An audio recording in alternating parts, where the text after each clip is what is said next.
our COBT viewers and listeners, it's Maynard, Mike, and Jeff with something we're crazy excited to do. And I was joking with our guests, we're not going to talk. We're just going to listen today. In all seriousness, this is a unique and complicated subject. We reached out to Goldman Sachs to talk to their commodities research group, and we've got 2 stars from that group. Daan Struyven, who's the co-head of Global Commodities Research and a managing director and head of oil research at Goldman. And then Lina Thomas, who's a commodities strategist at the firm. Lina's specialty, and guys, I will probably oversimplify, you'll have to correct, but Lina really focuses on gold. Daan, as the name implies, focuses more commodities wide.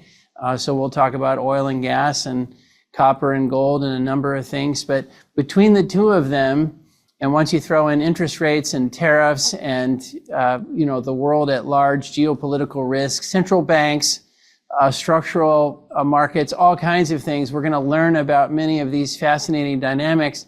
I should also say they are a Cambridge powerhouse because Daan has his Ph.D. from MIT and Lina has her Ph.D. from Harvard. So between the 2 of them, great representatives of Cambridge, Mass, and all of its educational prowess. So, guys, we're so happy to have the 2 of you, and really appreciate everyone at Goldman lending you guys to us for the day, so we could learn some more stuff here. So, thank you for joining. Thanks. It's an honor. Looking forward. So much for having us. We're so excited. Well, Mike, I know we've been studying up on all the things we might talk about with these guys today, but before we get started, what would you say about the market or the world or the Bradley family? I'm joking. No, but you tell us what's on your mind. Oh, man. I'd say markets here in the last week are pretty stable, to be honest. We obviously coined the term Trumpitility, right? And Trumpitility is down quite significantly. The VIX is near year-to-date lows. The unfortunate side of that is that the markets are technically look like they're overbought, so there is some risk to the markets. But like I said, the VIX is basically near year-to-date lows. A lot of volatility has been moved out of the market, so anything can set the markets off. But that's where we are right at this point in time.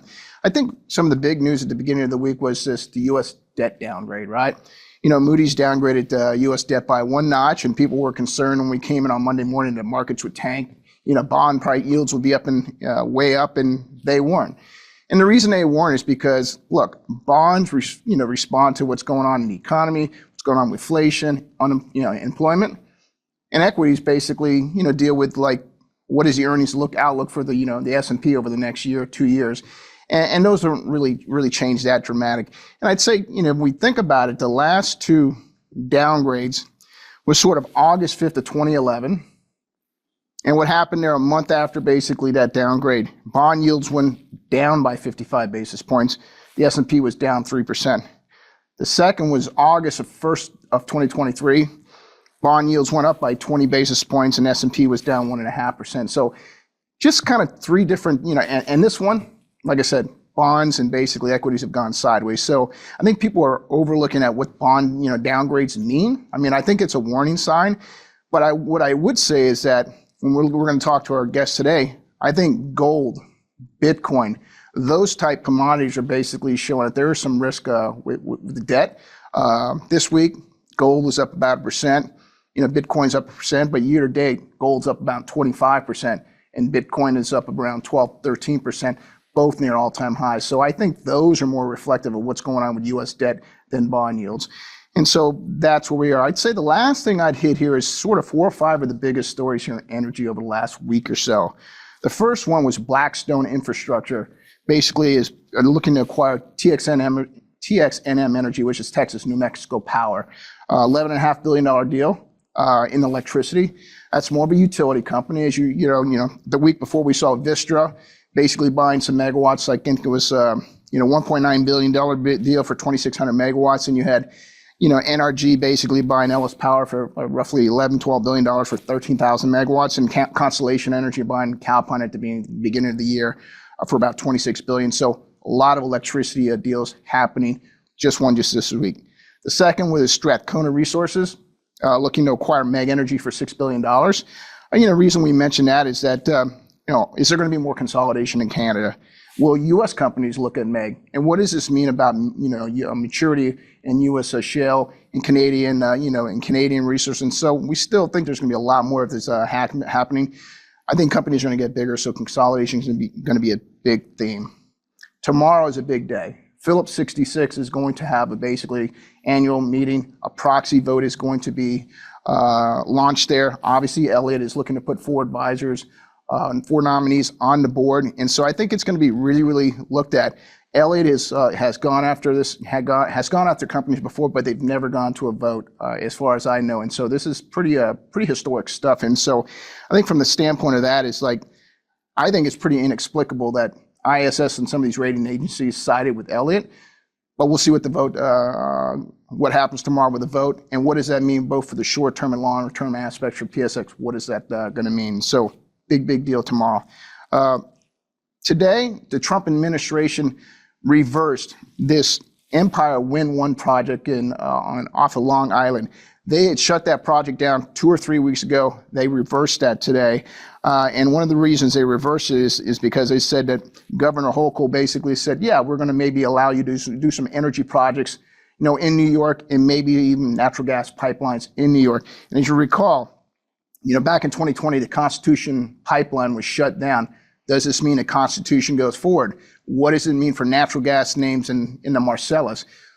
Many of those names are up 2 and 3% today in a market that's kind of going sideways and down. So people are getting pretty optimistic about that. And the last thing we'd say is just the Permian rig count, right? Over the last 2 months, the Permian rig count's down about, oil rig count's down about 20.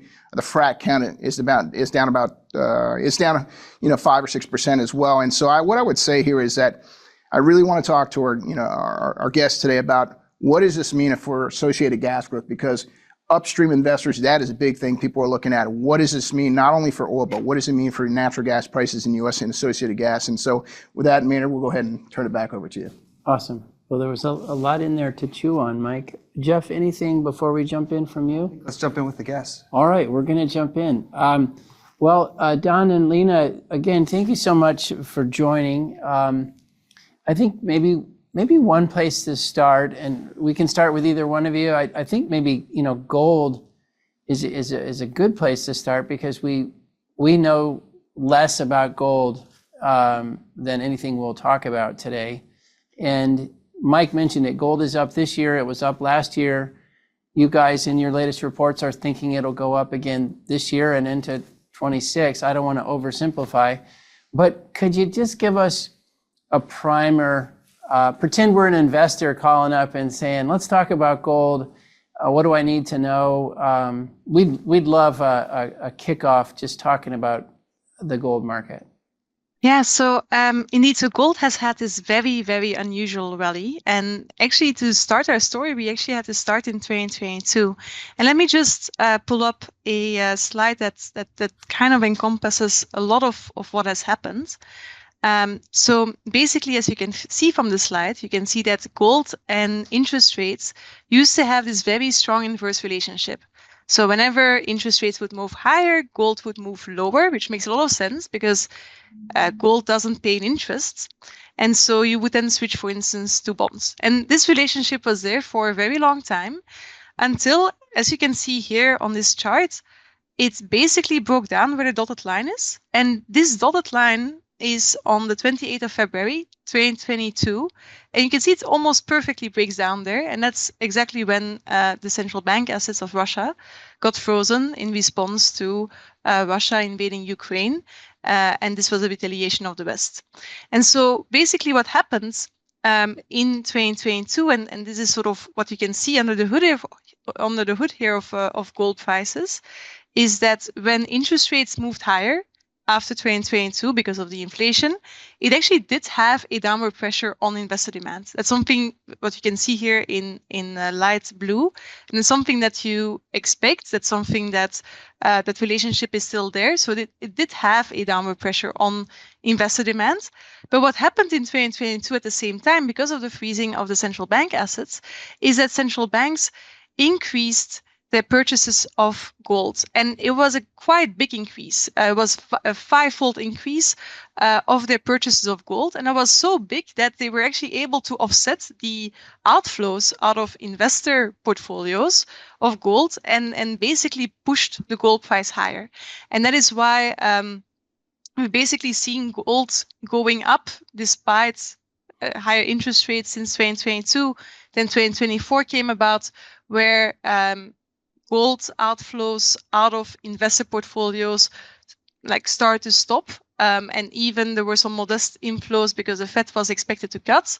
And then we had still these central banks buying a lot of gold. And that really, we got this massive increase in gold prices. We were up around 30% in 2024. And now in 2025, where we see inflows into investor portfolios of gold, and at the same time central banks still accumulating a lot, and that's how we get to being up more than 20% year to date. So Lina, these the central banks that in February of 2022, that the beginning of all of that those purchases, can you tell us about which central banks were doing that? Where does it come from? What drives it? What makes all of them tend to behave maybe similarly? Can you give us some color on that? So a lot of the central banks that started to buy gold were especially coming from emerging markets. So if you look at the share, the gold share of their portfolios, of their reserves, they're very much underweight gold compared to their developed market counterparts. If you, for instance, think of US, France, Italy, Germany, they have 70% of their reserves in gold. If you compare it to the second largest economy in the world, China, they only have 6% of their reserves in gold. So that's much smaller. They have a much bigger exposure to the US treasuries and the German bonds in their portfolio. So it is actually quite natural that a lot of these emerging market central banks, just to be able to insulate from potential freezings, from maybe financial risk that maybe comes with treasuries, whether it is in Europe or in the US, what they're holding, that they feel that they need to diversify away, and that is sort of what we're seeing. So we see actually a lot of these central bank demand of gold coming from emerging markets. So does that mean, I'll way oversimplify this, and I know not every central bank is the same, but when the invasion of Ukraine happened and all these Western sanctions happened on Russia, and those were pretty severe or pretty dramatic, and did they undermine people's confidence in holding US currency or bonds, and therefore they said, I got to get into something else? Or did they think, I really want to do business with Russia, I got to maintain my flexibility? What's the logic that leads them to say, I got to have more gold? So basically, when this freezing happened, it was basically a wake-up call. So you hold US treasuries or the euro in your reserves because it's risk-free. And all of a sudden, this risk calculus changed for these central banks that looked at their own reserves, and they looked at what happened to Russia, and they said, well, if this can be frozen one day or potentially even confiscated, then we have kind of a problem. That means that these reserves that we have may be financially risk-free, but they're not geopolitically risk-free anymore. And so that is a risk calculus that has changed. And even if we were to have an unfreezing of the Russian central bank assets, if we were to have a peace deal, we think that the central banks likely will keep accumulating. That's great. So you explained it in a way that made my question almost make sense, which is we kind of damaged the global system when we put in place these sanctions, because everybody got nervous. Oh, wow, these types of things could happen. I got to have a more diverse portfolio. That's not exactly what you said, but that's kind of one of my takeaways. So central banks, they tend to look over a very long horizon, and they have to manage tail risk events, and those are one of them. And so given that they are so underweight compared to, for instance, developed markets, it makes sense for them to diversify a bit. And did you notice, it seems like, and again, I'm asking novice gold questions here, but if I'm a central bank from a country that has a higher probability of getting sanctioned for whatever reason, versus I'm a central bank from a country that has less likely chance of getting sanctioned. Like, did you notice differences in risk assessment and therefore buying across central banks? Like, what did you notice if you looked at that? Yeah, I think if you look at the places, the central banks that have bought more gold since 22, since when central bank gold purchases have increased by a factor of 5, it's really concentrated in 2 types of countries: emerging markets, because their starting point for the gold reserve share is a lot lower than for the Fed, which is 70%. And second, also emerging markets that are less close to the US in terms of their geopolitical proximity. So I think it's really a combination of those 2 factors: the starting point and the geopolitical proximity today, which may be a proxy for future tensions between the US and not only the US and its Western allies on the one hand, and the gold purchasing central banks on the other hand.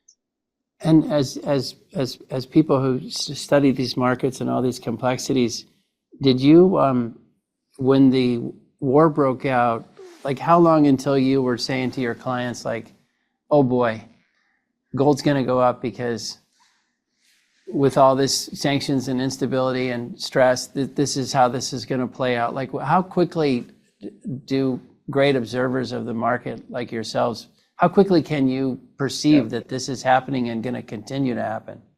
I think it took some time for analysts to realize that there was a new driver of a new driver of gold prices. And it's hard to measure, and maybe it's worth for Lina to share how exactly one measures these purchases that are not fully reported officially, and how we track them in real time, and how we check in on the key assumption behind our bullish forecast that the gold price will rise another 23% by mid-26 to $4,000 per troy ounce, based on every month checking whether the purchases continue to remain high, as is our base case. Yeah, Lina, don't give away the Goldman Sachs secret sauce of analytics, but yeah, how do you track some of these things? Like, how clear is the information? What are your sources, so to speak? Yeah, so as Dan said, like there's a lot of underreporting of gold purchases. So you need to be a bit creative and basically putting a bit the puzzle together to triangulate where the central bank gold comes from. There's basically 2 things everyone needs to know about the gold market, and actually the physical gold market, because these central banks buy physical, they buy the gold and they bring it back home in their vault back home, because in that way nobody can freeze that asset. So if you look at the physical markets in the world, and 2 really important markets is London. London is sort of the wholesale markets where these big gold bars that you tend to see in movies show up. And those 400-ounce bars, or in kilos, 12.5 kilo bars. And then you have the retail market, or like the flows where all the retail gold goes to, which is Switzerland. And in Switzerland is where they make the 1 kilo bars or the 100-ounce bars that then ultimately goes to New York, or the smaller bars than that even. And so those are basically the 2 markets. Like London, the hub for institutional demand. It's where central banks, where sovereign wealth funds buy, but it's really the wholesale market, very big bars, very big volumes are being bought at once. And then you have the retail markets basically in Switzerland. And so if you want to track central bank gold, you have to look at the London markets. That's the more important one. Now, looking just at export and import is a little bit tricky with central bank gold, because there is an international guideline that states that central bank gold should not be included in customs data. The reason for that guideline to be in place is because central bank gold is a financial asset and customs data are goods. And so whenever you were to buy, for instance, gold even for an investment reason, that would show up in customs data, but central bank gold, since it is a financial asset, should be excluded from this customs data. So that makes it kind of a little bit tricky. Now, the good news is that the market that we're focused on, London in the UK, the good news is that the UK doesn't fully apply this guideline. And so we can actually look at the exports, and this is something that we were able also to see in match with data, etc. Is that if you look at actually the exports out of the UK, it tells you a lot. Now, the way to then actually get all the retail gold out of the export data is basically to remove everything that is going to Switzerland, because all the retail gold ultimately first have to go to Switzerland to be made into smaller bars, and from there basically it is a gateway into the retail market where it goes to China retail, where it goes to India retail, and so you want to remove Switzerland out of the equation. Now, the very interesting thing, and I can actually share a slide on that as well, is that if you look at Swiss data and UK data, for the longest time ever, and this should be the case, Swiss net exports from the UK, so what Switzerland says that they're receiving from the UK, used to be used to match what the UK said that they were sending to Switzerland, which makes a lot of sense. I mean, they're basically the same, it's basically each other's mirror image. And then you can see again the freezing of the Russian central bank assets happened. So in 2022, February 2022, and all of a sudden we see discrepancy. And so before we had like small discrepancies, but they evened out to zero because maybe in one country it was reported in May, in the other country it was reported in June. But ultimately, it added up to zero. And here, since the freezing of the Russian central bank assets, you see a very strong discrepancy that is very persistent. And this is basically flows that we know because the UK does not apply the rule of customs of gold for central banks has to be excluded from customs data. But Switzerland, they actually do apply this rule. So we know that the difference is going to be central bank gold. And this is gold that's most likely, that's our hypothesis at least, are smaller central banks that are keeping it in Switzerland because they may be less likely to be frozen there because they don't have the domestic vaulting capabilities, or they are doing a transport through Switzerland first, given that Switzerland has all these fantastic gold services, and may have a transit through Switzerland first. But we know that this is going to be central bank gold, given that we sort of can see, there's a difference in reporting between UK and Switzerland. That's a fascinating, Lina. And this expression, domestic vaulting capabilities, like that is a cool expression. What has gold, the physical location of this gold? I mean, you just sort of alluded to it, but has it changed much? It's obviously, maybe a lot's gone from London to Switzerland, but physically, is the gold in, excluding that example, is it mostly where it was, or is it starting to physically move around the world as people get more domestic? Yeah, so a lot of central banks started to buy a lot of gold, and the gold actually went to their country or to Switzerland.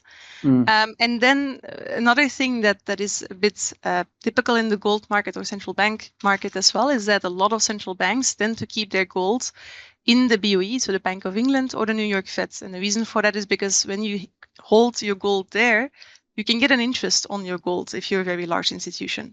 So central banks do this usually. Now, actually, since 2022, we also saw that some central banks start to repatriate their own gold and prefer to keep it at home, precisely because of higher risk of freezings. So maybe let's talk about the Russians for a second. Big gold reserves, presumably big gold deposits, like just a major player in so many aspects of commodities. How do the Russians fit into all this? They obviously, the Ukraine war kicked off so much of this, but how do they fit in from a reserves or policy or their activities in these markets? How does that affect things? So the Russians before, so actually in 2014, when they first got sanctions after the invasion of Crimea, they actually increased their gold share of their reserves as well from 8% to 20% and moved all the gold back home prior to invading Ukraine, because it was a possibility that their reserves of the central bank would be frozen. So they actually did take some measures on beforehand for that. Now, the other thing that is actually quite interesting and what is not so much talked about, I think what a lot of when people think about a peace deal with Russia, Ukraine, and what a lot of people are focused on is, oh, what would happen if we would have a peace deal and we would have an unfreezing of the central bank assets of Russia? How would that then change? Would then central banks stop buying gold? And as we have mentioned before, we don't think that that will change the risk calculus of a lot of central banks. The fact that that has happened, that this freezing has occurred, is sort of a precedent that, once you cross the Rubicon, it's a little bit more tricky to come back from that. So we think that is going to keep happening, and we are expecting that to take another 3 years until larger central banks in emerging markets are reaching their possible target of 20%. But there's another aspect actually as well on the Russia-Ukraine situation and Ukraine peace deal that actually is much less talked about. And that is the fact that Russia is a very, very big gold producer. In fact, it's the second largest gold producer in the world. The largest gold producer in the world is China, but China has export restrictions, so that gold either way never shows up on the international market. So in a sense, Russia as an international exporter is the largest exporter of gold. Now the question then becomes, well, what if we were to have a Russia-Ukraine deal? What would we then actually see these flows coming online again? And what is quite interesting there, and what we actually found there, is that the gold from Russia, Russian-produced gold, is already hitting the markets, and has actually even increased compared to prior to the Russia-Ukraine war. And the reason for that is because, and we see sort of like these exports showing up through third countries, such as, for instance, Kazakhstan, Uzbekistan, Armenia, etc., countries that otherwise don't export gold, and all of a sudden since 2022 have been exporting gold. So there's been a lot of rerouting going on, the same as with oil as well, that we're seeing. And what is quite interesting there is that since 2022, we actually saw even more gold exports out of Russia. And this makes sense in light of lower energy revenues. You have much less other things that you can export because of the sanctions. And so gold is sort of like, a commodity that is hard to trace where it actually comes from. So it is an interesting thing to push the exports of, because you can still chip in on the revenues, and it's still a bit harder to track.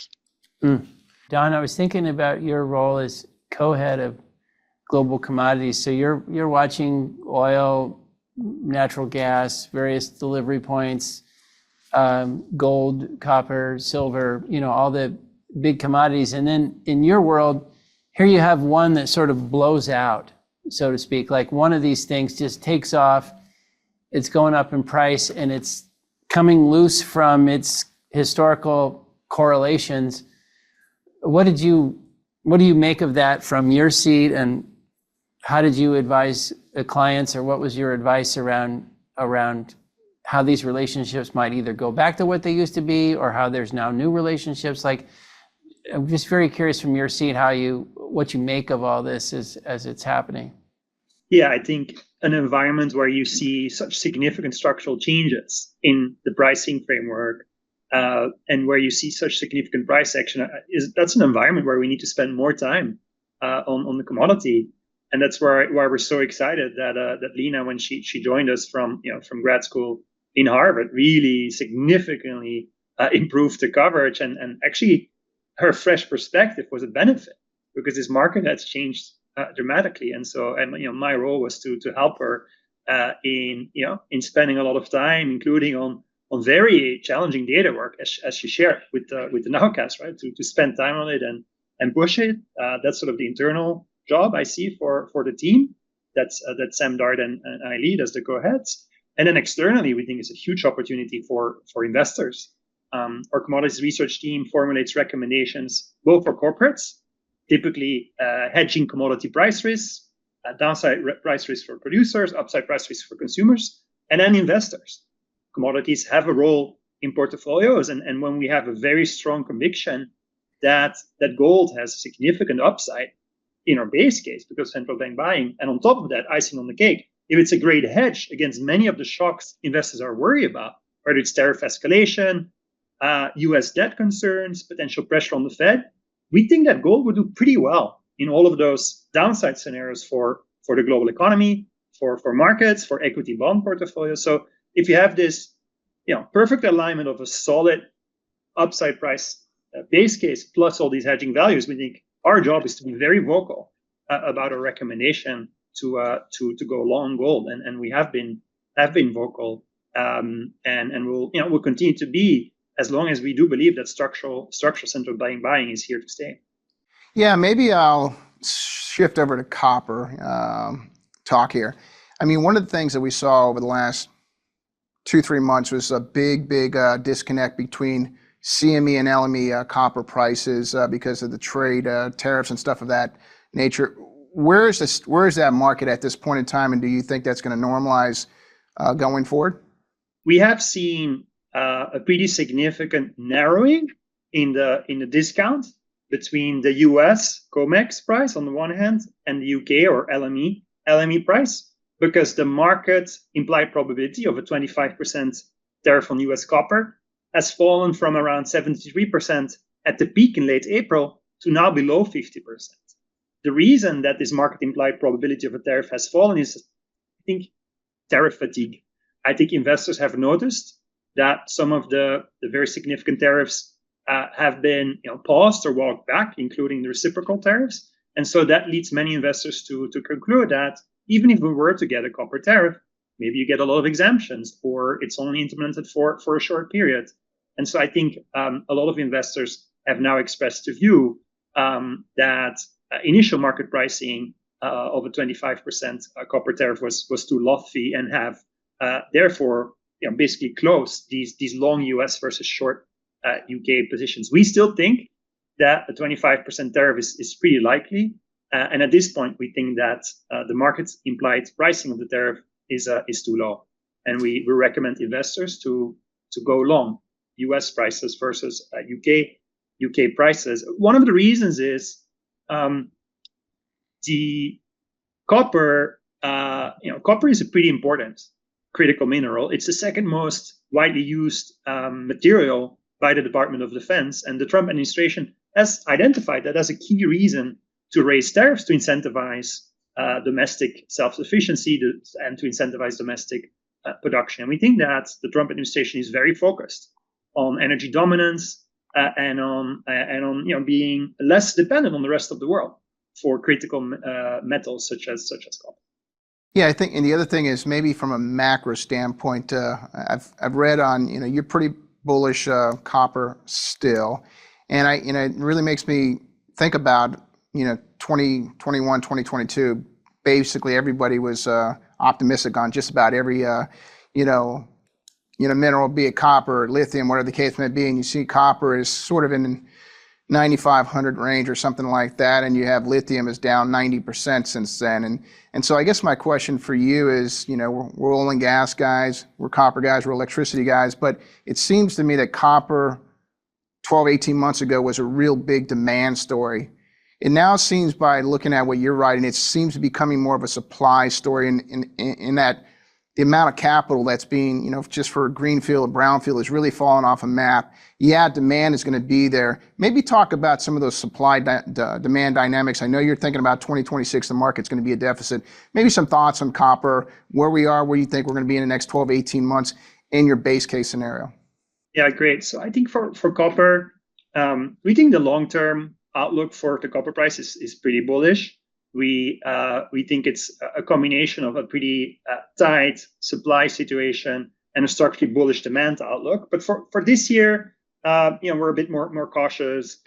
We do pencil in somewhat softer global GDP growth, somewhat softer China GDP growth because of the hit from tariffs. And so I think our stronger view really is upside for 2026, where we see the copper price rising from sort of the mid 9,000s now to above $10,600 per ton by late 26. Why that 10,600 estimate? Because we think that's precisely the incentive price that Chilean miners need to continue to invest in brownfield investment. And we think that we'll need to continue to invest in those Chilean mines because the demand outlook structure looks quite strong. Our colleagues on the industrial metals team, Owen Dismore and team, estimate an annual boost to global copper demand from electrification of 2 percentage points of extra demand growth each year on average to the end of the decade, in a context where we're more and more focused on energy security. Countries like China and India are electrifying primarily to reduce their import reliance for energy from the rest of the world in a geopolitically highly uncertain world. Of course, there are also decarbonization benefits, but we think the major driver is de-risking energy security, and copper is just such a critical commodity in that journey. So along with gold, it's probably the commodity where we have the most constructive long-run structural outlook, but in the short term, it's mostly a China macro trade. If you plot the copper price against basically an average of Chinese rates and Chinese stock prices, you can barely distinguish the two lines. So I think if you want to have a short-term view on copper, you need to be really good at anticipating Chinese markets, and that's why I think our strongest conviction is more about 26 and beyond, where our detailed supply and demand analysis, I think, makes more of a difference than in the short term, where it's mostly a China macro trade. And maybe one last question on that is, I mean, we have U.S. copper mines. I mean, I think people are talking about maybe some tax credits that come through the big beautiful bill, whatever the case may be. How is that? A, what are you hearing on that front? And B, will that make any difference? And if we do get some credits, do you see people like Freeport and others basically that have mines in the U.S. saying, okay, now we can proceed with some greenfield or even brownfield type mines? Yeah, we do think there's definitely significant interest from the private sector to invest more in the U.S. and in copper. And I do think that permitting reform, somewhat higher U.S. prices should help there. But the key point is this likely takes time unless you can bring spare capacity that's off the market online quickly. Copper is a long cycle commodity, which is precisely the reason why we're actually constructive on the long run price outlook, because there are very few short-term fixes if you're in a tight market, except for perhaps scrap supply. But it's different from oil and gas, where we have the amazing U.S. shale industry that can very quickly respond with higher supply in response to higher prices. Yeah, and I know we'll keep going around the commodity board, but I did want to circle back to the graphic, Lina, you used on just the financial and monetary holdings of gold, because we saw that explosion in 2022 around the Russian invasion. But just eyeballing it, it looks like that trend, really, has been in place for a decade and a half or so. So they're just ever increasing holdings of gold by the monetary authorities. So it's a long-winded way of saying, is this structural? And kind of because the flip side of it is, what should we be? Because it's a one-way buyer who then just holds.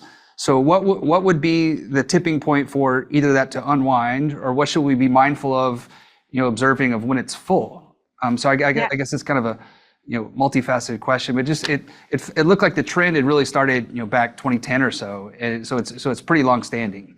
So it is a trend that started in 2010. So before 2010, central banks were actually net sellers, and since 2010 they became net buyers. It's not really a coincidence that it happened around 2010 or 2008, 2009. It had to do with the financial crisis and what happened in the US, and that's.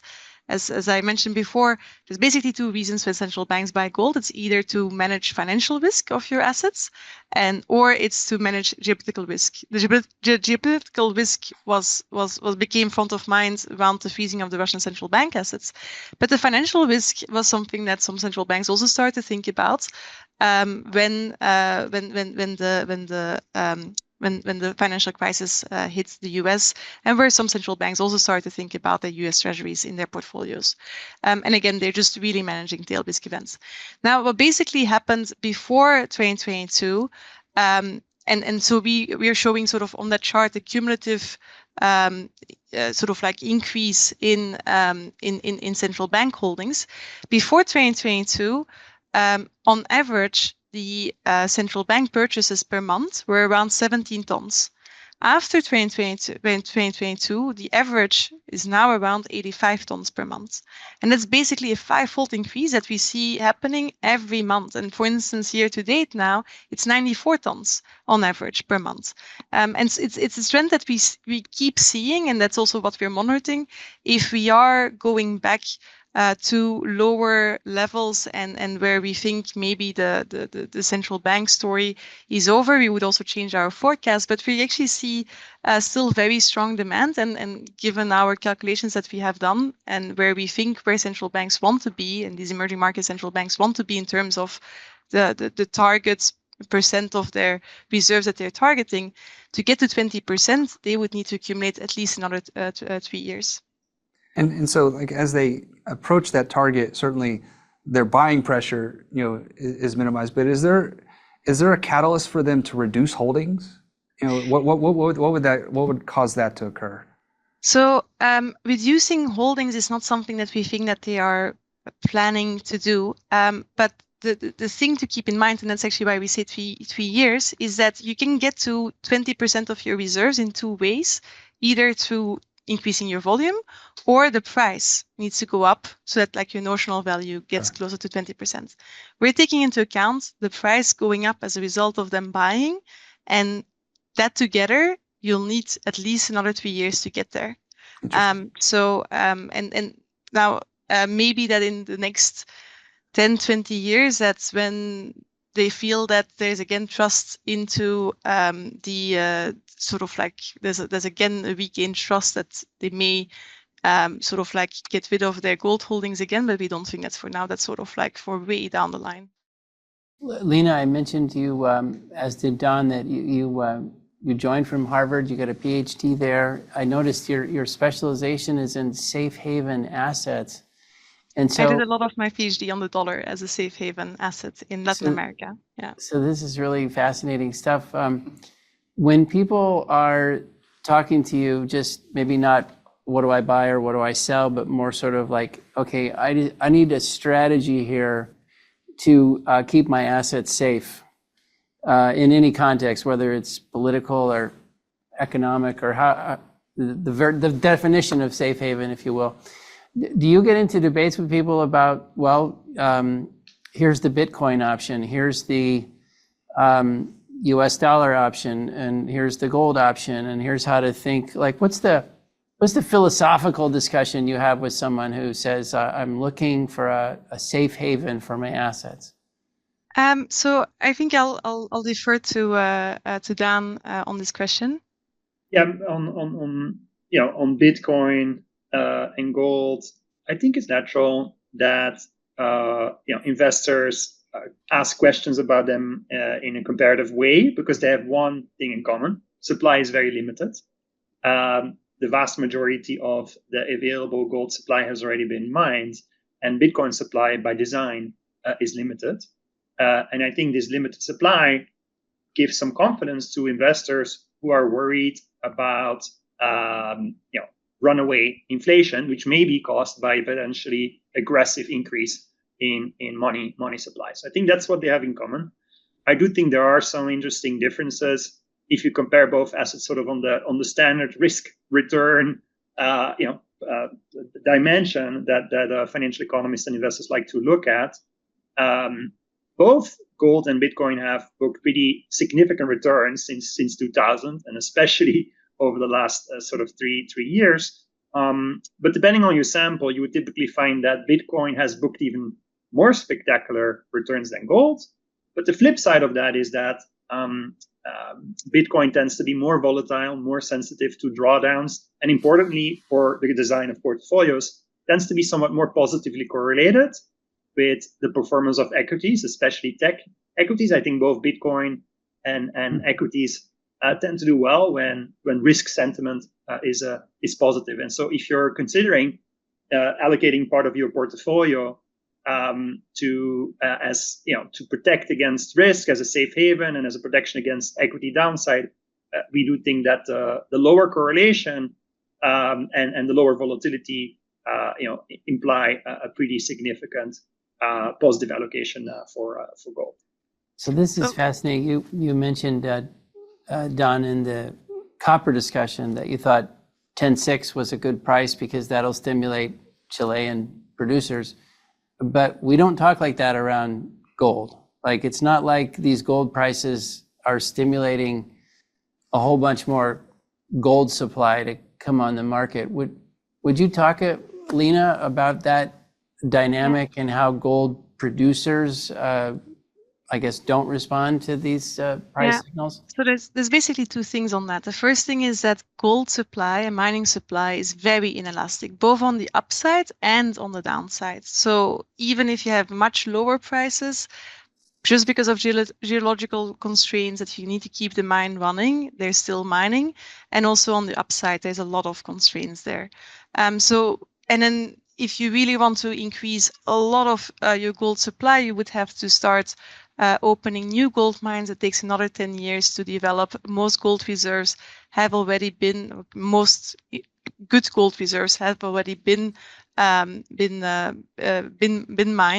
So there isn't something that you can easily increase gold supply in a substantial way. Now, the other thing that is also important to keep in mind around gold, which is different from, for instance, oil and gas and even copper, is that gold is never really consumed. Gold is, for instance, in oil, somebody supplies it, the consumer uses it, it's gone. Whereas in gold, it's something that is held as a stock by either a central bank or by investors. Even jewelry in emerging markets is basically a stock, a piggy bank, where you just hold on to it because you want it to increase in value. That's in that sense, it's even different from copper. Copper is at least used into something, and you cannot take it out of a fridge if you still want that fridge to keep running. And if you look at that, and you sort of like look at gold as a stock, gold mining supply is only 1% of the entire tradable gold market that already exists. And so for that reason, mining supply is much less important in the gold market than, for instance, is definitely in oil and gas, and also in the copper market.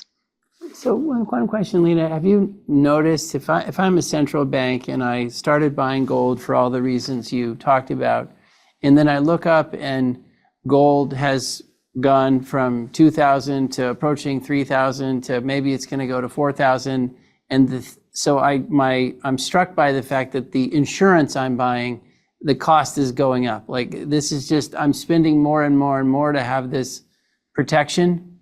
So do you find some central banks starting to say, well, maybe I should find a different way? Should I buy another commodity or should I own something else? Like, do I need to think about other ways that I could, quote, hold reserves? Is that happening? Does that sound right? That is not something that is happening, but it's actually something that a lot of investors do talk about. They wonder why, for instance, are central banks not buying silver? And the reason for that is because silver is sort of like very similar to gold in many ways. But the reason why central banks don't buy silver is actually because of three reasons. One is that silver doesn't have the same physical properties as gold has. Gold is 100 times more valuable than silver. It is 10 times more scarce, and it is also twice as dense. Now, what that, for instance, means in practice is if you have $1 billion of $1 billion of gold that you can fit in a suitcase. If you want the same value in silver, you need a one big-sized American freight truck to fit all the silver in, and that's not even the biggest constraint. You would actually need 35 of those trucks to be able to get on the road because the weight would be just too heavy of the silver. And on top of that, gold keeps its form, whereas, for instance, silver tarnishes over time and degrades over time. Now, the second reason actually why central banks won't buy silver or why it's not as interesting as gold is because silver doesn't have the same economic and institutional profile as gold has, for instance. It is not recognized by the IMF as a reserve asset. It's not materially present in any modern central banking. And it has an industrial exposure. It's used in solar panels. It's used in other industrial settings. It's a little bit of a crossing between copper and gold, if you will. And as a result of that, it's pro-cyclical. And that makes it not really a great portfolio hedge for these reserve managers. It's also much more volatile, way less liquid, and that doesn't really make it very interesting from a reserve perspective. And then the third reason, and that's actually going back to what you said, some investors actually ask us, it's a very common question, with the very high gold prices, wouldn't it make sense for central banks to substitute to for instance, silver? But the thing to keep in mind here is that central banks are not trying to manage weight. They're trying to manage value. So if prices of gold go structurally higher, well, that just means that you would need less gold volumes to maintain a specific dollar allocation. Fascinating. This is absolutely, by the way, it's as fascinating as we thought it was. To use old Goldman language, it substantially exceeds our high expectations. But one of the things you guys talk about in your research is the 4D structural themes that are really interesting, that kind of tie together things happening, the oil markets, the gas markets, the copper markets, even the defense, national security overlay. Would you mind just walking our audience through those 4Ds? Yeah, so the 4Ds, or four structural trends that all start with the letter D. And the first one is dollar diversification. And dollar diversification is definitely something that benefits gold. It's something that we are already seeing with these reserve managers, central bank managers since 2022. But if we also were to see these private flows that maybe also have more fear around US treasuries, for instance, given fiscal situation and given what happened in April, for instance, when we had this correlation that normally exists broke down, that maybe, if we see also these private flows going into gold as well for diversification, that could be a quite big leap for the gold markets. For reference, the gold market, the ETF market of gold, is only 0.5% of the entire US equity market, and it's only 1% of all the privately owned treasuries. So even the smallest diversification away from dollar assets into gold can very much be a very big boost for the gold market. So that is the dollar diversification. Now, on top of that, also weaker dollar, which is the view of Goldman Sachs, would also boost dollar-denominated commodities as well. So that is the first, the dollar diversification. The second one is, and the next three actually mostly support copper.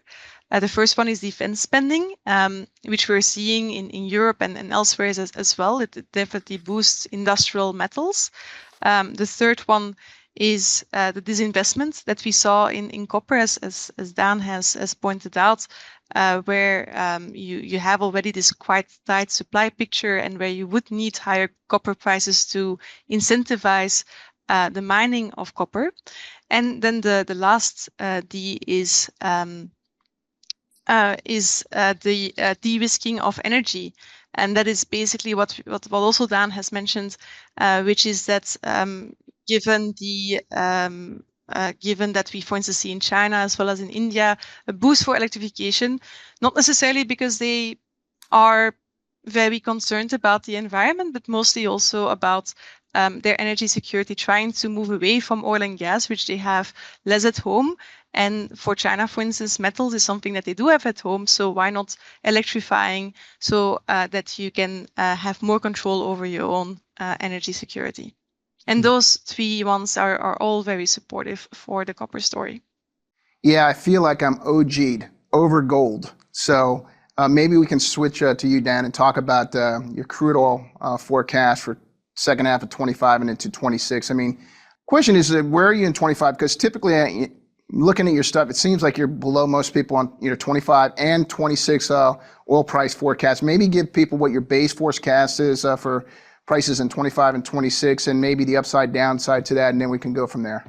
Yeah, perfect. So we expect WTI oil prices to edge down basically by another $10 by the end of 26.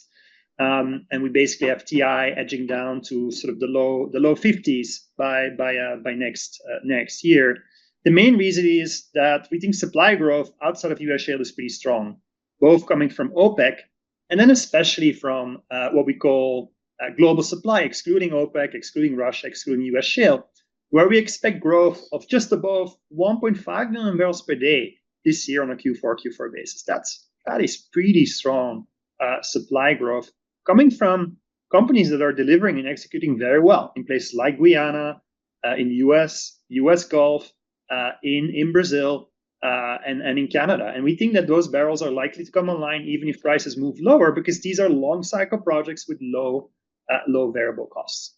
On OPEC, there is still quite a lot of spare capacity. If you just look at peak production volumes from the 8 countries that are now starting to raise production, they're still down just over 4 million barrels per day. That's 4% of the global market from their 2022 peak.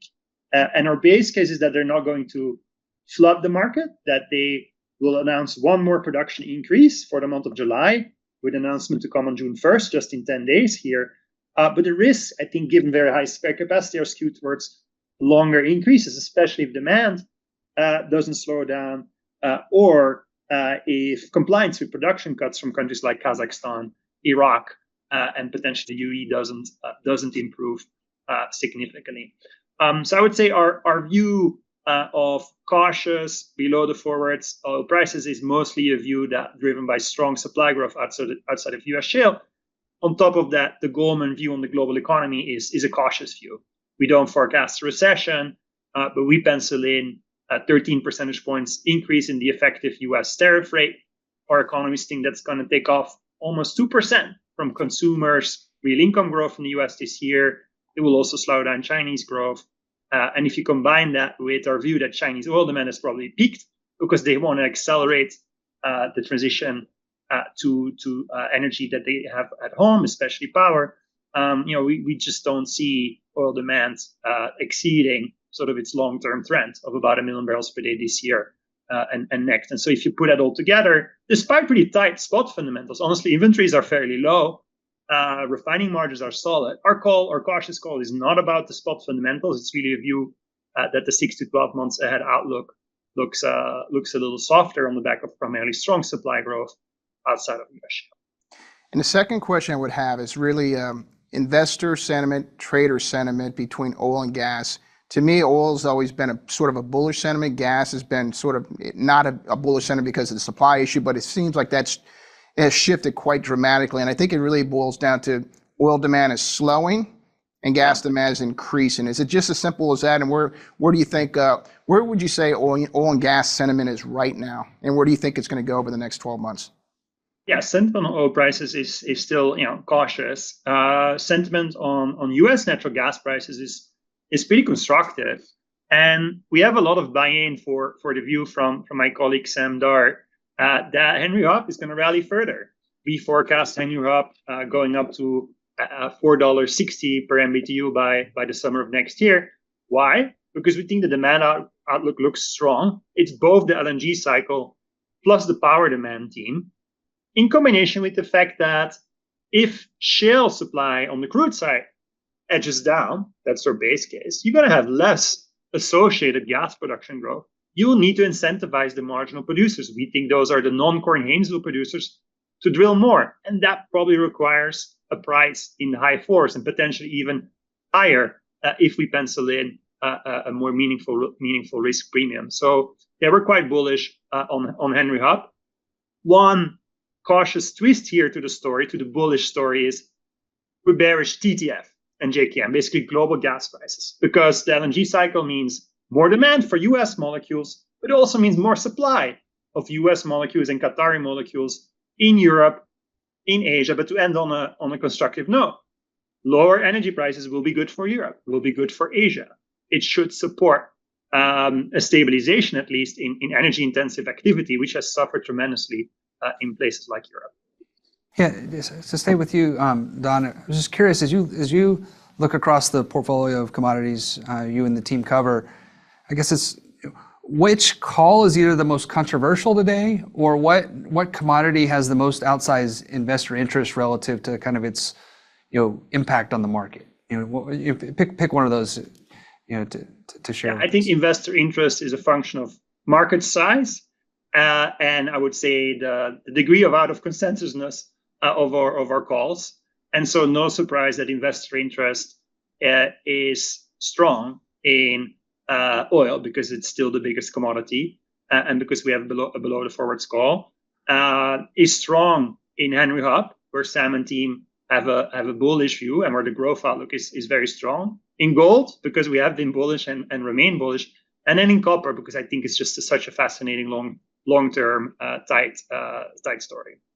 Well, this has been tremendous, team. I was thinking a lot of this was like the gold relationship with interest rates, the gold relationship to silver. I'll give you another one. The Mike Bradley relationship to COBTs. He usually asks a couple, maybe 3 questions. He had 5 for you guys. So, I mean, he was so excited. So the ratio of Mike to Goldman Sachs commodities questions is very high, really a leading indicator. Well, we have to let you go, but we could clearly have so much more fun. Tease us with one last thing. For those of us watching the screen, watching the news, thinking about what happens in the next 3 to 6 months, what's a variable that you're watching that maybe, because I think all of us are watching Russia, Ukraine, we're watching tariffs, we're watching, does OPEC put more barrels on the market? Some of these really big things. But is there a variable that you feel like people aren't paying enough attention to that actually has some outsized influence? I think, the known factors to watch definitely, I think, on the oil side are the OPEC June first meeting. And I think from a macro perspective and a demand perspective, with the soft survey data being quite weak, but the hard data holding up so well, I think investors will be laser focused on the upcoming jobs reports. And recession fears may be priced out further if you see that US job growth continues to hold up, but may return to the market if you were to see a meaningful tick up in an employment rate. So I think maybe my answers are not surprising, but our research suggests that those are probably the top 2 things to watch, along with Lina, central bank demand nowcast for gold. That's my top 3. Yeah, Lina, is there anything weird like that in gold we ought to keep our eyes on? I was wondering, the global demographics around wedding anniversaries and how many people have to buy gold jewelry this year. I have no idea. I'm being ridiculous. But I think the quite interesting thing currently in gold is that after Liberation Day, gold positioning sold off enormously. We're actually at quite unusually low levels of positioning given sort of like the macro environment that we're in. So there's very few Western investors that are actually in gold currently. And so what is interesting to watch is when these guys are going to jump back into the gold market, because that can be a major boost. But also after Liberation Day, we had a drop in gold prices right afterwards, which was anticipated. And then we had gold prices moving up much higher. And the question is, who pushed the gold price much higher? We think it's central banks that were behind it. So we're very much looking forward to our nowcasts to see where the demand was coming from. And that initial selling, what's the explanation behind that? So this is something that usually happens when there is a very big, steep equity sell-off. Gold is normally a safe haven asset, but when there's a very steep equity sell-off, for instance, 2008, 2020, positioning tends to drop during those days because they need to get liquidity, and gold is a very liquid asset. They need to raise cash to be able to satisfy margin calls elsewhere in the equity markets. So this was something that we anticipated as well when this occurred.